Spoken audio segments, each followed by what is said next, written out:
Bonsoir tout le monde, ici Monsieur Cacahuète et Zouf. Ce soir, nous sommes samedi 8 juillet 2023, il est déjà 22h27. Ce soir, dans ce nouvel épisode de Parlons DVD, on a regardé avec Zouglut le film Age of Ice. Rien à voir avec L'Âge de Glace, qui est une série de films d'animation avec notamment un petit écureuil qui fait partie des personnages stars, appelé Scratch, mais ça n'a strictement rien à voir. Age of Ice, c'est un DVD qu'on avait trouvé un peu par hasard dans un magasin cash. Pourquoi je l'ai acheté? Parce que déjà j'aime beaucoup les films catastrophes, mais aussi et surtout parce que si on regarde plus en détail,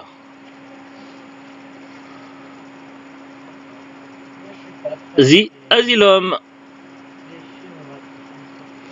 Et Zou est pas super fan à la base des films On va tous mourir, mais c'est pas pareil quand c'est des Asylum, elle aime bien. Le plus grand désert du monde devenu terre de glace. Et là, on voit le sphinx des pyramides, mais on voit qu'il fait très froid. En plus, avec ces vagues de chaleur actuellement, c'est vrai qu'il fait très chaud par ici. Du coup, c'était plutôt une bonne nouvelle de regarder un film rafraîchissant. Ça rafraîchit l'esprit. Alors, évidemment, les films Asylum, il ne faut pas s'attendre à un blockbuster. Sinon, on aurait pu voir Le jour d'après, où il y a... c'était un film catastrophe à gros budget, ou alors d'autres films comme 2012 de Roland Emmerich. C'est le même réalisateur qui a fait 2012 et L'Âge de Glace, et qui a fait 2012 et Le jour d'après. Mais là, on est sur un film réalisé par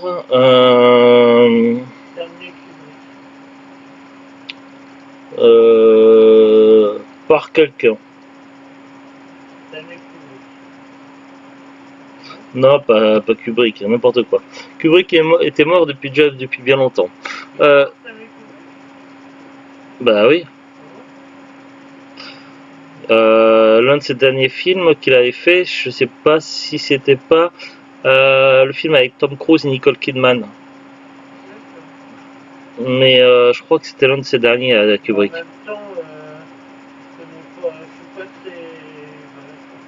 Bref, reparlons de L'Âge de Glace.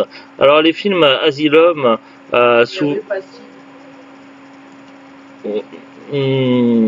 donc là, dans ce Age of Ice, on est sur un film, comme dirait Zouglut, on va tous mourir.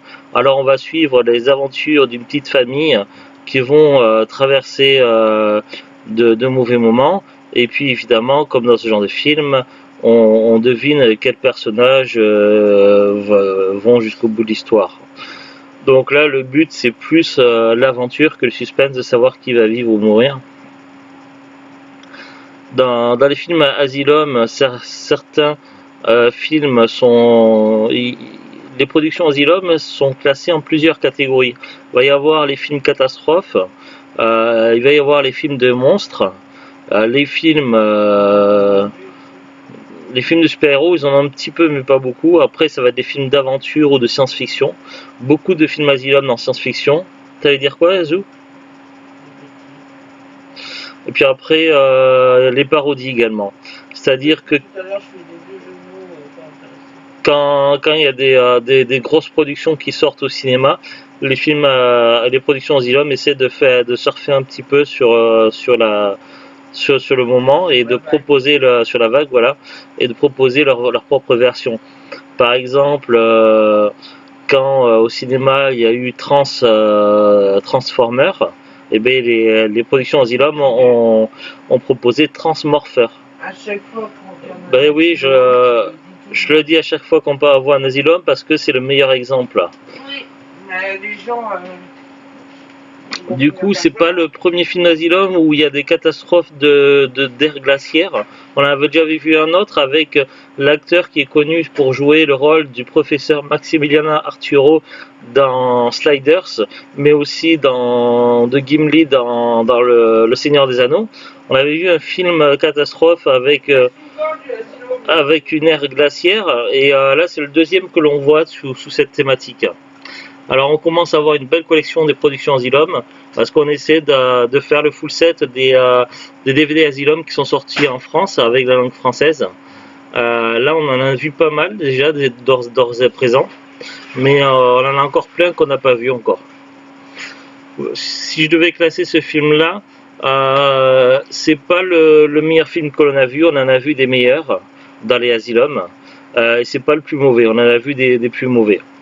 Ce- pour, pour donner une moyenne, ce film, cette production Asylum est assez moyenne ensemble. J'ai passé quand même une bonne soirée parce que voilà quoi, je suis fan de ce genre de production, mais voilà, que ce soit le jeu des acteurs, le doublage des voix françaises ou même la qualité globale de l'ensemble, ça reste assez moyen. Alors évidemment, Asylum n'a pas les moyens de faire des films à gros budget, alors du coup ça se restreint sur les effets spéciaux et autres, mais ça j'ai l'habitude avec Asylum, donc ça je ne m'en fais pas. C'est vrai qu'à un moment donné, s'il y a eu quelques scènes avec les véhicules extérieurs, avec des sortes de voitures Jeep, où ça faisait image de synthèse, tout ça, et ça faisait assez mauvaise image synthèse. Mais bon, voilà quoi. C'est vrai que quand on regarde un film Asylum, on s'attend à voir un film d'assez mauvaise qualité, que ce soit les effets spéciaux ou autres. Et du coup, c'est ça qui est drôle. Les films Asylum, en général, ne se prennent pas au sérieux. Et c'est plutôt assez plaisant. On passe une bonne soirée. On se demande, par exemple, quand c'est des films de requins, on se demande qui c'est qui va mourir, qui c'est qui va survivre. Souvent, il y a un très bon second degré. Mais voilà, les films qui passent le moins bien, c'est ceux qui se prennent trop au sérieux, je crois. Là, on est sur un film relativement sérieux, film catastrophe. C'est pour ça que j'aurais tendance à dire qu'il est assez moyen. Mais voilà, ça reste quand même un petit film sympathique, mais il y a clairement mieux. Au niveau de l'histoire, alors finalement l'histoire, qu'est-ce qui se passe? Il y a une famille qui sont là, je sais plus, il y en a une parce que il y a la mère, le père, le fils et la fille. La mère cherchait des trucs à acheter pour son magasin, pour sa galerie. J'ai pas bien suivi au début. Parce qu'en fait, on a comment. Oui, ou au magasin d'antiquité. Parce qu'en fait, quand on a commencé à regarder le film, on était à table, on était en train de manger en même temps. Donc j'ai suivi, mais j'ai pu louper quelques détails pendant que je regardais mon assiette. Mais voilà, donc la mère cherchait des objets. Et puis d'un coup, c'est parti en vrille. Ils étaient en Égypte et la température s'est mise à descendre soudainement. On a vu également au large, je sais pas où quelque part, que un porte-avions est parti complètement, a coulé complètement à cause de problèmes climatiques. Et bref, donc c'est par rapport à une faille au niveau des plaques tectoniques que du coup il y a eu un rehaussement et un enfoncement d'un côté de l'autre, ce qui fait que ça entraîne des cataclysmes au niveau de la météo, ce qui fait qu'on se retrouve avec un refroidissement éclair en Égypte et nos héros vont devoir trouver des moyens de rejoindre un centre d'aide et d'urgence qui a été mis en place. Mais déjà, il faudra trouver où se situe cet endroit-là, et en plus, il faudra trouver un moyen de s'y rendre. Du coup, les héros ils vont d'abord chercher à prendre un avion, sauf que ça va pas être possible puisque l'aéroport est gelé. Alors, du coup, les personnages principaux vont prendre un train. Ils vont pas rester longtemps dans le train.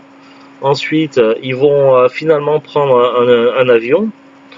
Sauf que là aussi, ils vont pas pouvoir rester longtemps dans l'avion parce qu'il va y avoir des problèmes. Après, ils vont prendre des voitures. Non, non, après, ils vont prendre des chameaux.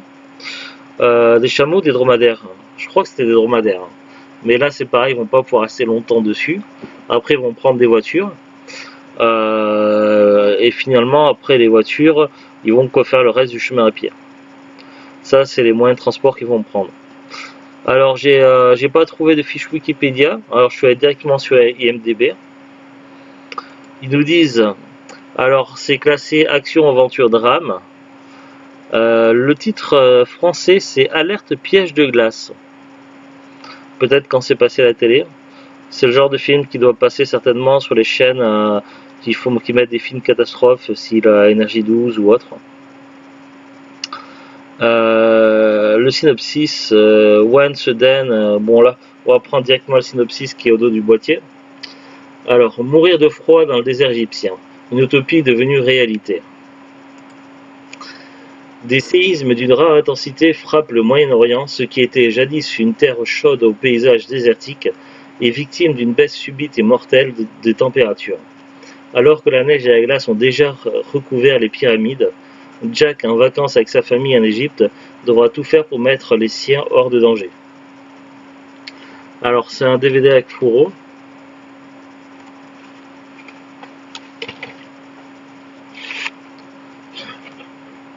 À l'intérieur, ça se présente comme ceci. Vous voyez, c'est une édition DVD assez simple.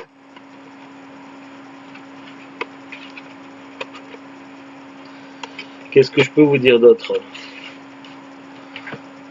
Alors, là, je suis toujours sur MDB. C'est sorti au Royaume-Uni le 9 décembre 2014 en DVD. Aux États-Unis le 9 décembre 2014 en DVD. En Allemagne le 23 janvier 2015 en DVD et Blu-ray.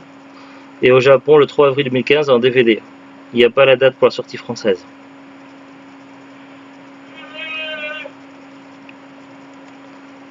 Alors nous, c'est un DVD acheté dans les magasins cash. J'ai dû payer au maximum 1 €. Je connais pas trop la cote de ce DVD là. J'ai essayé de regarder sur Amazon, mais il ne semble plus vendu. Alors du coup, je suis allé voir sur Rakuten. Là, je suis sur la fiche Rakuten du DVD. Ils disent neuf à partir de 13,58 €, ce qui me semble un petit peu cher, vu que le DVD est assez moyen. Et d'occasion à partir de 90 centimes, ce qui est un prix un peu plus cohérent. Franchement, j'ai déjà vu plein de films catastrophes, et ce film est vraiment très moyen. Il y a plein de films bien meilleurs que celui-ci. Pour moi, ce DVD-là, c'est réservé plutôt aux collectionneurs des productions Asylum. Si vous collectionnez tout ce qui se fait en Asylum, ça serait dommage de passer à côté. Mais voilà, si vous n'êtes pas un collectionneur des productions Asylum, c'est pas obligé de voir ce film, puisqu'il est vraiment très moyen. Après, ça se regarde quand même, pas trop mal. Voilà, pas grand chose de plus à dire. Et toi, Zou? Rien à rajouter? Bon, sur ce, on vous dit à très bientôt. Bon week-end tout le monde, au revoir. Au revoir.